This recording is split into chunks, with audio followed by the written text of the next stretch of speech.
Hello, everyone, and welcome to the 19th Annual Fairhope Jubilee. We're here for the second round of action. We're at the Fairways of Fairhope Disc Golf Course, and we've got our leader, Robert Rolston, along with Colin Forehand, who we saw in the first round.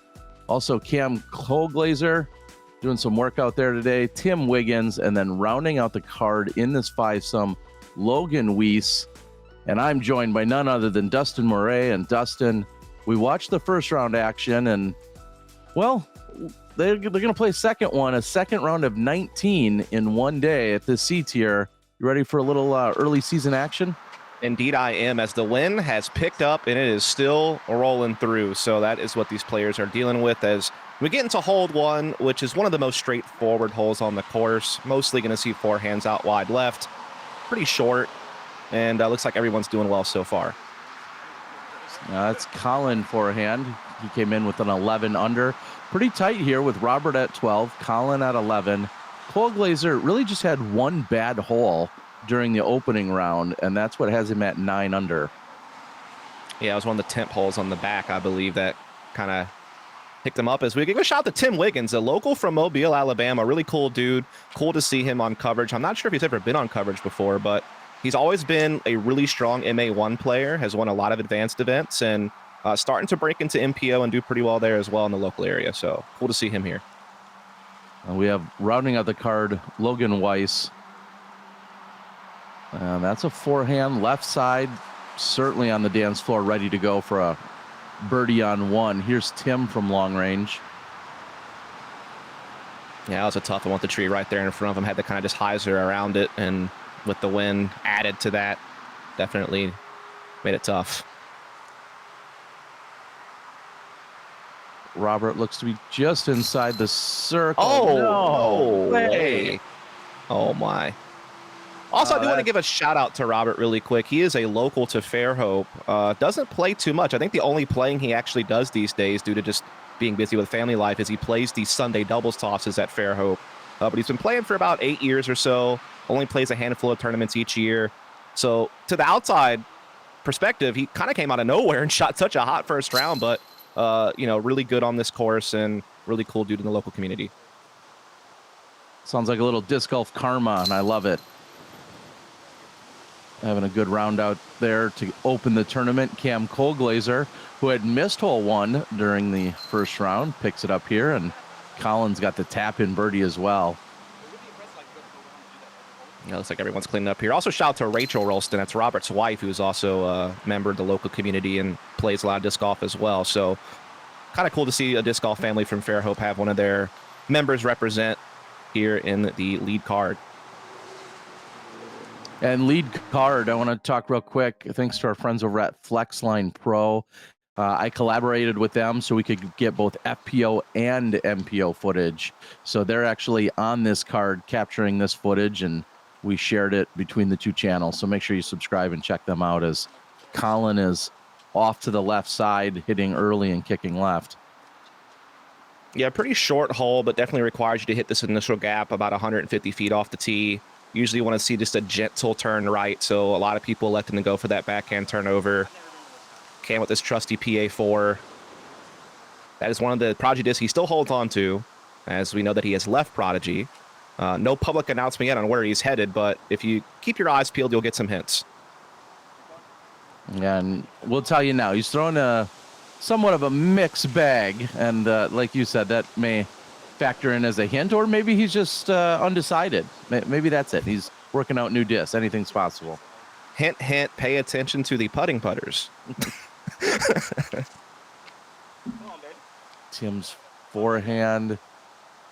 Let's see that one. It does fight back into the center of the fairway there. We'll see how short he is, if at all.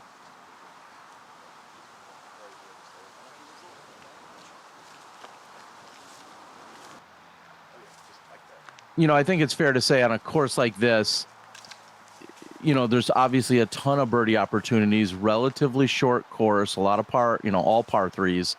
But if you get out of position, sometimes you just have to take it and pitch up, just like we're seeing there, and, be content with the par and try not to force anything.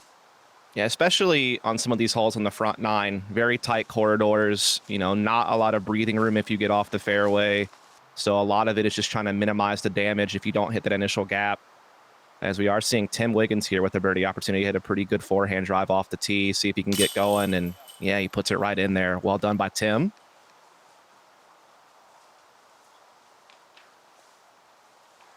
As you said, Tim out of Mobile comes into the event with a 960 rating.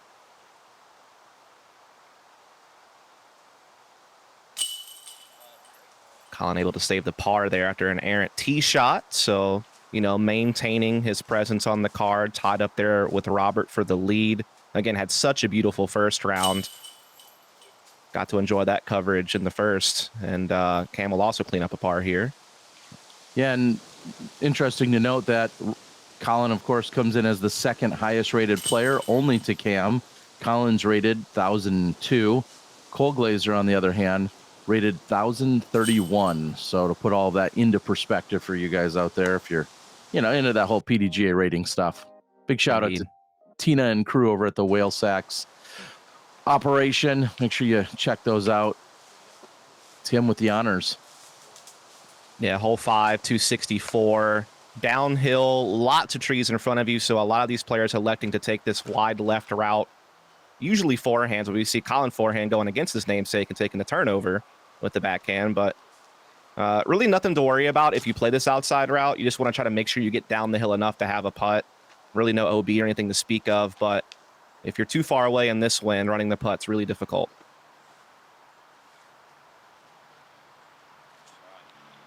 I should give him a look. We really saw this being the most popular route, you know, playing out wide, trying to avoid all of the trees, mostly with forehands, but occasionally with the turnover. Yeah, if you can get a good enough skip, you can usually roll down there into circle 1, or at least give yourself maybe just outside the circle look. And there is a road behind the basket that you may see at some point, but that is casual, does not play as OB or anything like that. So as long as you can stay out that football field way out there, then you should be fine.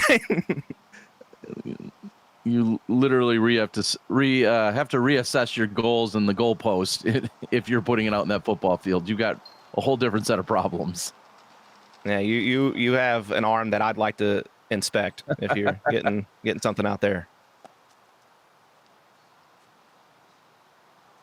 So Logan not quite dialed in on that. We'll see if you can make the comebacker. Nicely done. Looks like a lot of other discs are parked there right next to the basket, so a lot of cleanup duties are going to be put on here until we head over to one of our temp holes coming up soon. Pretty straightforward one. Yeah, and if it's not obvious, there's clearly a lot of construction going on out at the park. That, unfortunately, will be permanently adjusting the look and the shape and design of the disc golf course. I was told they were putting in more baseball diamonds, if I recall. Correct. Yes, that is the plan. But special shout out to our tournament director of this, Michael Gibney, who found a way to make this tournament work despite all of the construction and challenges that were thrown his way. There was definitely a moment where we thought this tournament was not going to happen at all. And we were also fighting bad weather that was on the horizon. So everything worked out, though, and that's all you can really ask for. We see a solid shot there by Colglazier. And like you said, this is relatively, well, not only wide open, but pretty straightforward in terms of just trying to throw the 305-foot shot. You got a little bit of a backstop, literally a backstop behind there.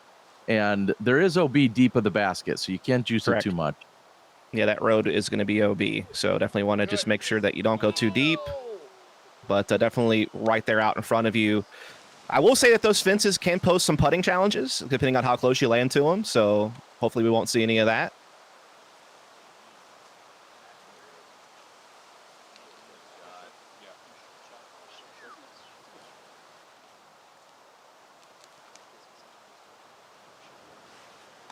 Oh, that one may not come back for him. Yeah, looked a little perplexed by what the wind was doing to him. And you see the scores are quite tight, but Robert holding on to a share of the lead at that 12. Yeah, that's kind of the thing about this course, you know, because there really isn't any lengthy holes, you know, it really is just about accuracy and just, you know, scrambling and staying out of trouble. And so it kind of takes away maybe some of the advantages that elite arms would have, and kind of just makes it a really, tough day out there sometimes for even top level players, depending on, how they're feeling that day with their line hitting. And for a moment, Colglazier was all knotted up for a share of the lead, but Colin takes it right back with the birdie.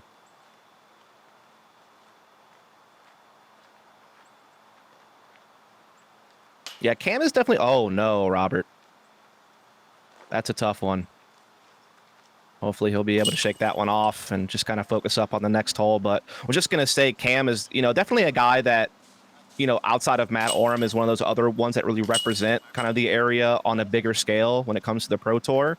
And supposedly Cam's going to be playing more elite events this year on the Disc Golf Pro Tour, so people will get to kind of see him more. I feel like we have like a new wave of fans coming in as we watch his tee shot here on hole 6, who probably have never even seen Cam, but he's always been very competitive when he's traveled. I think he actually placed, within the top 20 at Worlds last year. So definitely a guy that when he gets out there can make some noise. So cool to see him on coverage always. Yeah, just such a solid player. I remember seeing him for the first time way back in, around 2013, somewhere in that time frame when he was coming into the scene, and he has been so good from day one. And then as he transitioned a little bit into a family life and wife and such in the last 5 or so years, we've seen him back off, like you said, from the national scene. But when he shows up, he shows up. Yeah, he's one of those guys that it doesn't take much practice to get the rust off and deliver a performance. He's the guy that can just show up on tournament day and probably be in the top 3 with little to no preparation. It's just the kind of guy that he is. As again, this hole 6, one of the tougher holes on the course. You just want to try to get by that tree with the white sign on it. It's a very big dog leg left, about 50, 60 feet from that tree that you see that sign on. So a lot of people are just trying to play this big spike hyzer out wide, avoid all the early trees, and just try to get up there and get themselves an approach. A 3 is kind of all you're asking for on this hole. If you get a good skip, maybe you have a birdie look.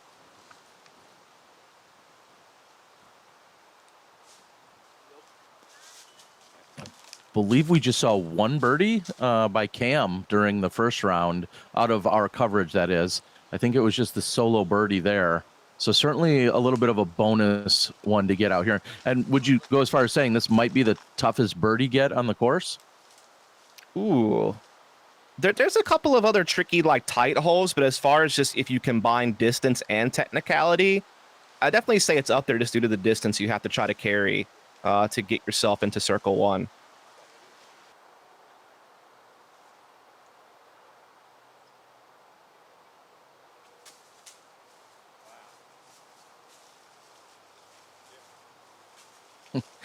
Cam not exactly pleased with his effort there, but he's still right there for the par. This might be a chance at birdie, actually, I believe, for Logan. And a good drive off the tee. And there it is. A rare birdie on hole 6. Congrats to you, sir. That is no easy accomplishment, especially in these weather conditions. Oh, and we heard him say a moment ago, 2 for 2. So recognizing he must have been one of the birdies also during round number 1. He wasn't on our coverage, but sounds like he got it in round 1. Nice work. I think there was only like 3 or 4 birdies this round on this hole out of the 30-player field. So, yeah, definitely a rare one to get. And it played as one of the hardest holes on the course. I believe it was in the top 3 relative to par and how it scored. So, definitely picking up a lot of strokes on the field with that one. Can I get sued for plagiarism if I say strokes on folks, like my buddy over at Central Coast, Ian Anderson? I mean, that's his line. But I mean, did he file it? Yeah, did he file the paperwork? Because if not, I guess no. I'm giving him all the props, though. That's a line by Ian, and it is so accurate right there with Logan. Yeah, and this is another toughie. Hole 7, very skinny tunnel, uphill, basket placed to the right. So you see a lot of backhand turnover type plays or flex forehands. Very guarded basket as well. So even if you get yourself kind of in circle 2, you may not have a good look at the basket. But that's a great forehand from Tim Wiggins. I'd at least give him a look.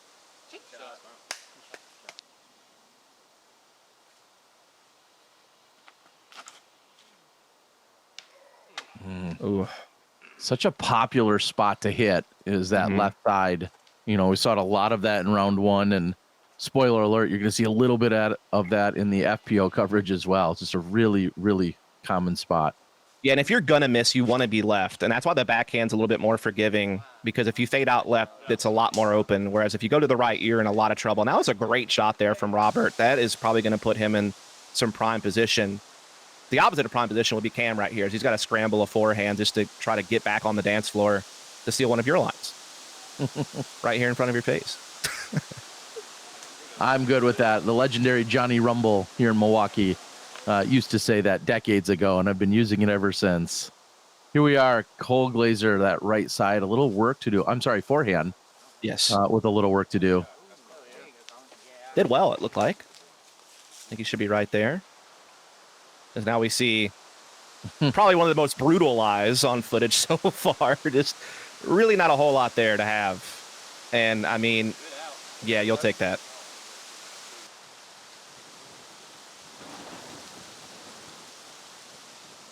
This will be quite the par save, Terry, considering where he was, considering this is a little bit of a tricky putt. Oh, no. Played a little pinball instead.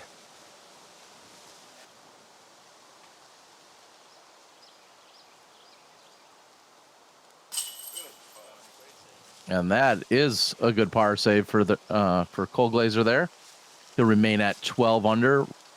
Certainly very congested. We see 11, 13, 12, 11, and 11.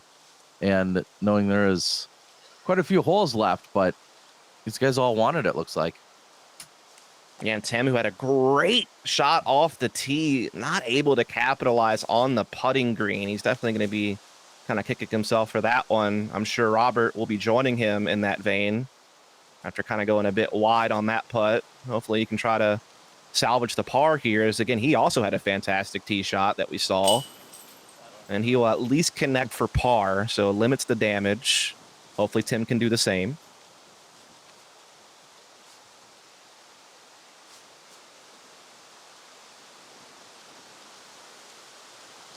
And you're both seeing and hearing the wind out there. You see it on their shirts, and also it continues to gust and pick up. It's getting louder and louder, in fact.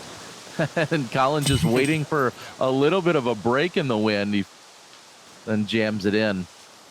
Yeah, it got progressively worse throughout the day. You know, we were fighting the chance of bad weather each hour. We were constantly checking our weather apps, just hoping we could get tournament play over with before the severe weather came through. And while early in the first round, the wind wasn't too much of a factor, it, again, became progressively more something you had to consider as each hole passed. So definitely we'll be seeing a lot of that this round, I imagine, as Tim cleans up here on 7, gets his par, gets out of there. As we move on to hole 8, which has been moved to the long pin position now, Terry. So instead of the short right, it'll be long left.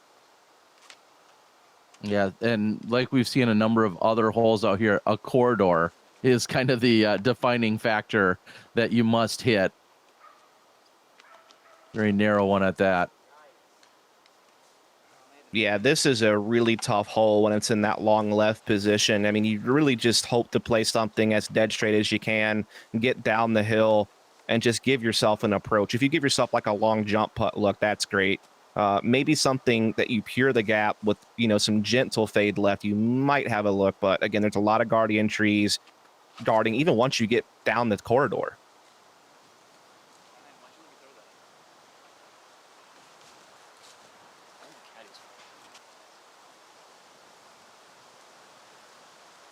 And now this is the first of 3 holes that will move during this round. I believe it's 8, 10, and 14 are the 3 holes. And there, Robert's saying, hey, that's right where the basket was first round. Why can't it be there now? But yeah, those 3 holes will all move during this round, all to longer positions. Absolutely. Yeah, something just to add a little bit of extra flavor to the tournament. Playing the same course twice, but kind of changing up your shots on a few holes to keep it fresh. Is Tim looks like he has a decent look to get up there and get a par out of this. A little low. I'm not sure if the wind knocked him down or if he just threw it low, but definitely going to give him a more challenging putt now.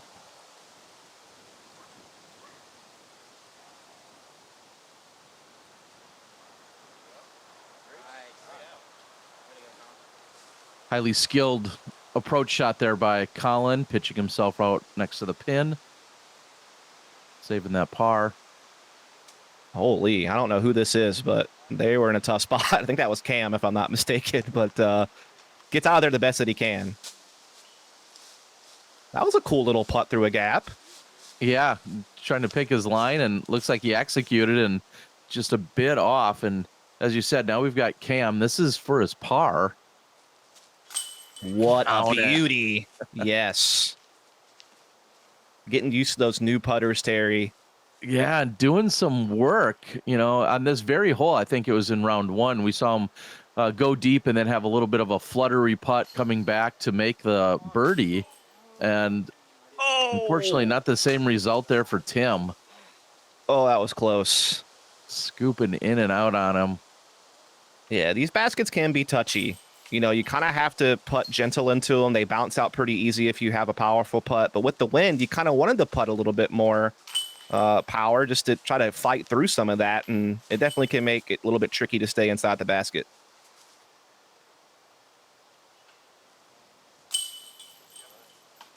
Good par save by Colin. Colin not exactly racking up a lot of birdies here. He's going to need to get things going. Yeah, the bogey for Tim. As this did play the most difficult hole for the round, it played .34 over par, only 2 birdies. That was going to be Benjamin Fulford and Dylan Weaver.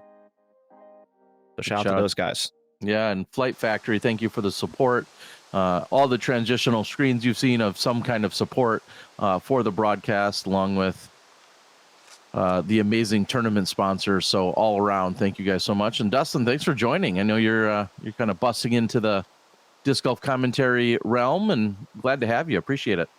Yeah, it's been great. Coming over from esports, this is obviously a very different subject matter to cover when it comes to pace and the fact that we're in reality and not, on an online server. But yeah, I've been enjoying it. I got to do some coverage for City Mobile Championships and a few other local events. And so just trying to, keep it going. And I appreciate you for having me. Wait, this is reality, man? What's going on? We could be in a simulation. We never know. It's one of those things that's very debatable. As we're on now the polar opposite the hole 8, by the way. Hole 9, probably top 3 easiest hole. Just a very simple backhand hyzer. Just keep it straight, gentle fade, not very far, and you should have yourself a birdie putt. Certainly feels like a must-get birdie out here, especially if you're a righty backhand thrower. Absolutely.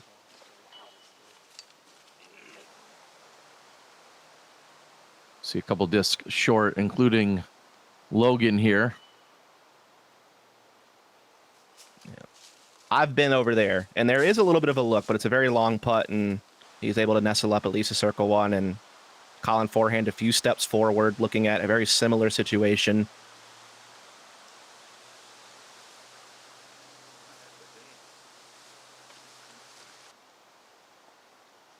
So at best, he'll be collecting the par. We'll see if Colglazier can keep this long-range putting on. Awkward footing. And that might have been it. You see his right foot there is, up on the stump, and then it's actually above where his left foot is. So that's kind of awkward as you transition, the momentum and your weight from your front to your back, or from your back to your front, but then you're doing it on an incline. So that may have affected his release. And we do see a couple of birdies here being collected by Mr. Wiggins. I believe saw Robert with one there as well. Again, one of the locals. Glad to have him out. Colin looking to save par. Logan will be looking to do the same thing. As we are about to jump into another very difficult hole that also did move pin position. So we'll definitely be talking about that here in just a second. And this starts the stretch of a lot of difficult holes. I believe 10 through 14 is really where you can make or break your round. You're either, maintaining a steady pace and staying out in front, or you could take some big numbers and really start falling behind. So this is that trouble area now coming up. We're going to move over to hole number 10, as you said. And yeah, like we said, another corridor, tunnel. Mm-hmm. And now the basket's about 60 to 80 feet deeper than the first round. So forces a little bit more distance to get you in that birdie range. But yeah, it's just so tough to keep it this straight for this long, especially in this wind. Oh, and just the right stability there for Cam. That looked like an ace run for a second. Holy moly. Piercing the gap. We'll see just how close it is. But, the first objective passed, no problem, all the way through the corridor and has some look at birdie. Yeah, you really just want to, again, keep it as straight as possible. If you drift a little bit right, that's okay. There is definitely some opening on the right side of the fairway to still approach for your par. If you get tangled up on the left-hand side, though, it is very difficult to recover from there. So that's kind of what these players are being faced with the headwind ripping right at them here. Great shot, though, there from Logan. At least it looked to be. I niced him from the future as he will bounce left.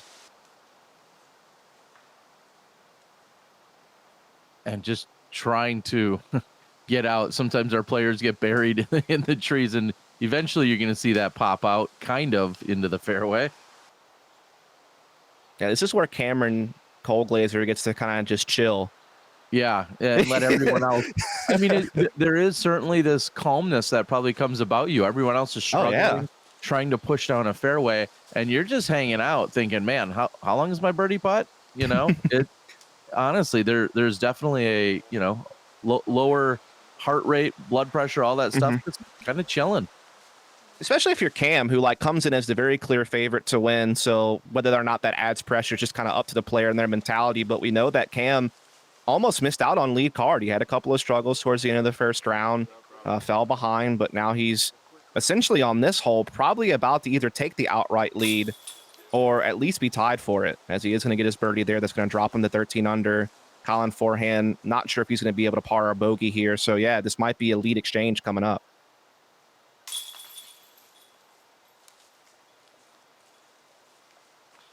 See the par for Robert.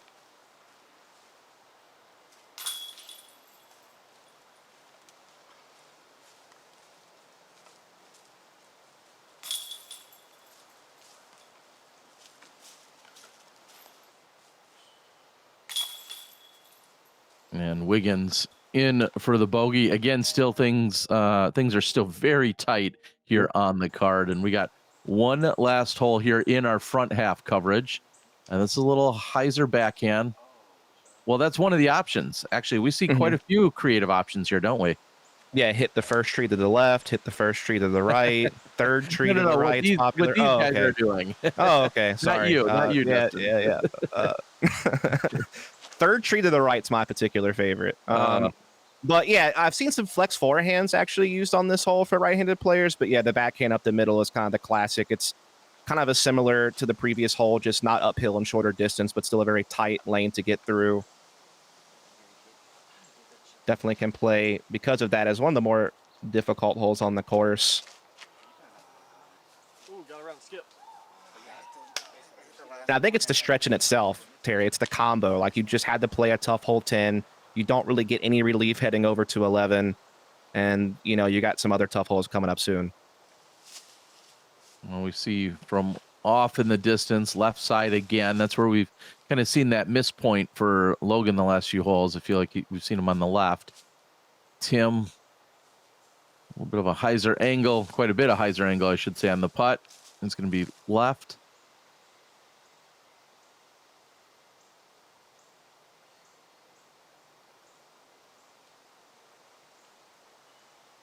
Colin's got to be thinking, hey, I've got one of the best players in the world right next to me trying to hunt down and take the lead outright here, and maybe feeling a little pressure, maybe not. I know he's performed at high levels, but you never want Cam Colglazier right there knotted up with you with half the course to play. Yeah, I mean, at this point, this would be 2 in a row for Cam if he gets this putt. And so definitely a chance to now take that lead solo as we head into our back half, as Tim will clean up the par. And doesn't look like Cam's going to be working too hard for this birdie. Just has to stay focused. Don't take it for granted.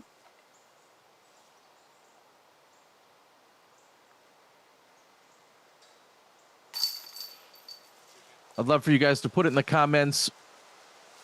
What's your go-to shot on a tough corridor like we've seen on a number of these holes? Put that in the comments. I've got some stuff to give away, double G beef jerky, some discs, some other things. Make sure you do that. Like, share, subscribe, do all the YouTube things that we tell you about. And Dustin, we're going to close out this front half of coverage. We have the exciting conclusion of the tournament just on the opposite end of this. We'll see you guys in the next one. We'll take a quick look to see Cam's out in front by 1, making a charge, JC Rowe. He had an ace in the front half. All that and more. We'll see you in the back half for the conclusion of the Jubilee.